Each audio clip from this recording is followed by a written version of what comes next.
ગુજરાતના લોકોને આવનારા સમયમાં મફત વીજળી મળશે કે નહીં મળે તે સવાલ વારંવાર વિપક્ષના નેતા ઉઠાવી રહ્યા છે. તે ત્યાં સુધી કહી રહ્યા છે કે અન્ય રાજ્યમાં ભારતીય જનતા પાર્ટી ચૂંટણીના સમયે મફત વીજળી કેટલાક યુનિટ મળશે તેવી જાહેરાત કરે છે, પરંતુ ગુજરાતમાં એક લાંબા સમયથી તે રાજ કરે છે. તો આ રાજ્યના લોકોને કેટલાક યુનિટ મફત વીજળી કેમ નથી મળતી? ગુજરાત વિધાનસભાનું સત્ર ચાલી રહ્યું છે અને વિપક્ષના નેતાએ સવાલ ઉઠાવ્યો હતો અને ત્યારબાદ શાસક પક્ષના ધારાસભ્યએ આ મામલે જવાબ આપ્યો છે. વૈષ્ણવજન તો તેને કહીએ જે પીડ પરાઈ જાનાને રે. નમસ્કાર, આપ જોઈ રહ્યા છો નવજીવન ન્યૂઝ અને હું છું આપની સાથે તોફિક ગાંચી.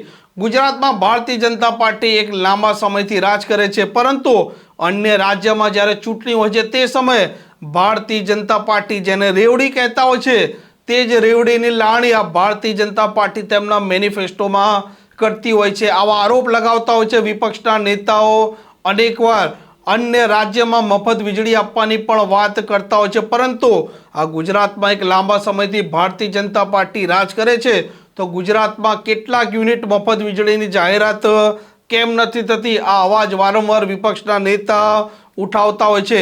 આમ આદમી પાર્ટી અવારનવાર ગુજરાતના લોકોને મફત વીજળી મળે તેવી તે માંગ કરતા હોય છે સરકારના પાસે.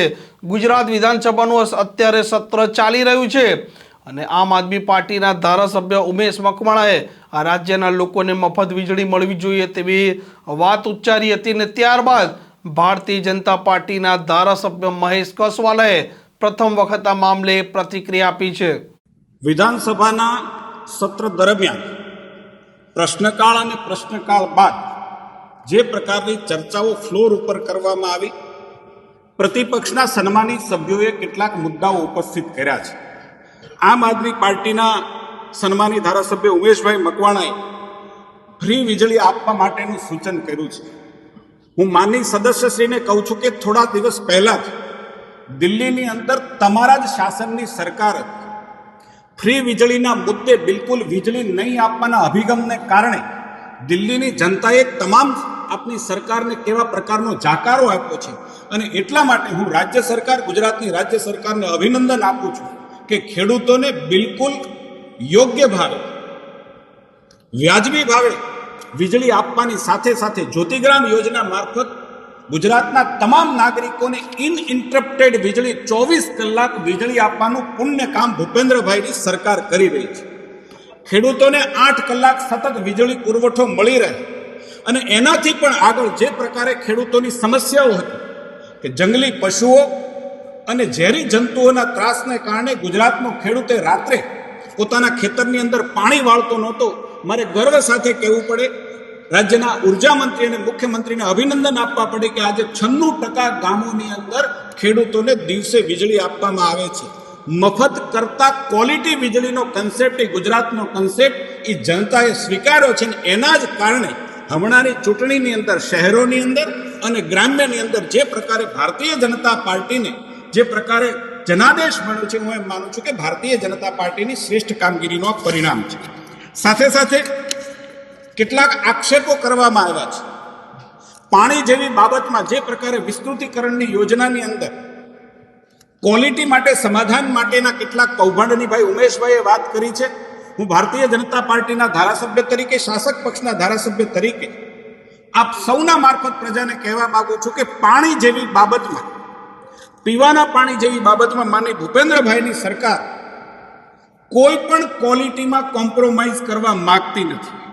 આવા કિસ્સા માત્ર બોટાદ વિસ્તારની અંદર નહીં પણ ગુજરાતની અંદર ક્યાંય પણ ક્વોલિટીની અંદર, ગુણવત્તાની અંદર કોઈએ બાંધછોડ કરી હશે તો આવા કિસ્સાની અંદર માત્ર કોન્ટ્રાક્ટર નહીં, અધિકારીઓની પણ જવાબદેહી ફિક્સ કરી અને ભવિષ્યની અંદર કોઈ પણ જગ્યાએ આવા કિસ્સા ધ્યાનમાં આવશે અને સાબિત થશે તો એને કડક કાર્યવાહી રાજ્યની સરકાર કરવા માટે તત્પર છે.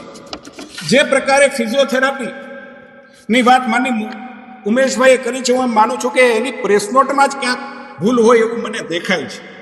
5 ફિઝિયોથેરાપીની સરકારી કોલેજની અંદર કુલ 431 જગ્યાઓ છે. એમાં બંને 380 બીપીટીની અને 51 જગ્યા એમપીટીની છે. જ્યારે ખાનગી કોલેજની અંદર 4280 બીપીટીની અને એમપીટીની 484 જગ્યાઓ છે. આખા ગુજરાતમાં અત્યાર સુધીમાં પર્યાપ્ત માત્રામાં આપણી પાસે આ ફોર્સ છે, ફિઝિયોથેરાપી ડોક્ટર છે, ને આજ સુધીમાં 21,668 જેટલા રજિસ્ટર્ડ ડોક્ટરો આપણી પાસે છે. એટલે એમની ચિંતા છે, પરંતુ ગુજરાતની પાસે ફિઝિયોથેરાપિસ્ટની પૂરતી ફોર્સ છે. જે પ્રકારે અમિતભાઈ ચાવડાએ રાજ્યના જાહેર દેવા વિશેની વાત કરી છે, હું એમ માનું છું કે કોંગ્રેસ માત્ર પાણીમાંથી પૂરા કાઢવાનું કામ કરે છે. પ્રજાએ જે પ્રકારે એને જાકારો આપ્યો છે એમાંથી પણ શીખવાને બદલે જે પ્રકારે ફ્લોર પરની સકારાત્મક બાબતોમાંથી પણ કેવી રીતે પાણીમાંથી પૂરા કાઢી શકાય એનો આ ઉત્તમ નમૂનો છે. રાજ્યના દેવા વિશે એમને પ્રોરેટા પ્રમાણે ગણિત મૂકી અને 5 વર્ષ પછી 7 વર્ષ પછી રાજ્યનું કેવું દેવું હશે એની વિગત કરી છે. મને આનંદ થાય કે સાથે સાથે માનીય અમિતભાઈ ચાવડાએ 5 વર્ષ પછી રાજ્યની પ્રગતિ ક્યાં હશે એનો પણ જો આંકડો આપ્યો હોત તો મને આનંદ થાય. મારે કહેવું છે માનીય અમિતભાઈ ચાવડા, આજે ગુજરાત એવું રાજ્ય છે કે જ્યાં બેરોજગારીનો દર 1.1% છે. બેરોજગારી આખા દેશની અંદર સૌથી ઓછી બેરોજગારી એ ગુજરાતની અંદર છે. સાથે સાથે મારે કહેવું છે કે જે પ્રકારે જાહેર દેવું ગુજરાતનું 3,77,962 કરોડ રૂપિયા છે, હું એમ માનું છું કે ગુજરાતના જીએસડીપી નો જે આપણી પાસે માપદંડ છે કે જીએસડીપીના 27.1% કરતાં ઓછું હોવું જોઈએ. મને કહેતા આનંદ થાય છે કે જે પ્રકારે 65% 66% ખર્ચ ડેવલપમેન્ટ કરતી સરકાર. આમ ભારતીય જનતા પાર્ટીનું કહેવું છે કે આ રાજ્યના લોકોને રાહત દરે અને સસ્તા દરે વીજળી મળી રહી છે. અને ઉમેશ મકવાણા જે પ્રકારે આરોપ લગાવતા હતા તેને લઈને પણ તેમણે જવાબ આપ્યા છે. આ પ્રકારના સમાચાર, પ્રકારના અહેવાલ માટે નવજીવન ન્યૂઝ ચેનલ જોવાનું અને સબસ્ક્રાઇબ કરવાનું ભૂલતા નહીં. નમસ્કાર. વૈષ્ણવજન તો તેને કહીએ જે પીડ પરાઈ.